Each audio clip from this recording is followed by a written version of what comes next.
వరలక్ష్మి వ్రతము చేసుకున్న నాడు అమ్మవారికి ప్రీతికరమైనటువంటి నైవేద్యం ఏమిటి అనేటువంటిది. ప్రీతికరమైనటువంటి నైవేద్యం ఏమిటి అంటే మామూలుగా అమ్మవారికి చిత్రాన్నము అని అంటూ ఉంటాం. అంటే లెమన్ రైస్, మీకు ఇంగ్లీషు భాషలో చెబితే అర్థమవుతుంది. అంటే పులిహోర అని ఇక్కడ తెలంగాణ ప్రాంతంలో పులిహోర అని కూడా అంటూ ఉంటారు.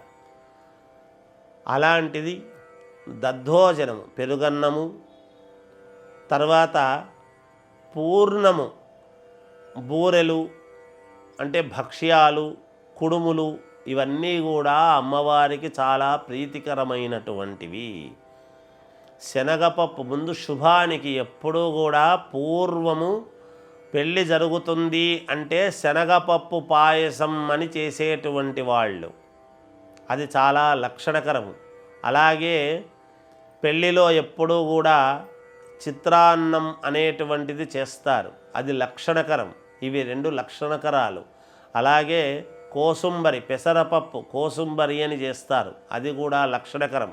అమ్మవారికి చాలా ప్రీతికరమైనటువంటి నివేదనలు ఇవన్నీ కూడా. ఇంకా మళ్ళీ మనము చేసుకునేటువంటి ప్రతి పిండి వంట అమ్మవారికి ఒక్కసారి మహానివేదన అని చేసి తర్వాత కదా మనము తీసుకుంటాము భోజనము అనేటువంటిది.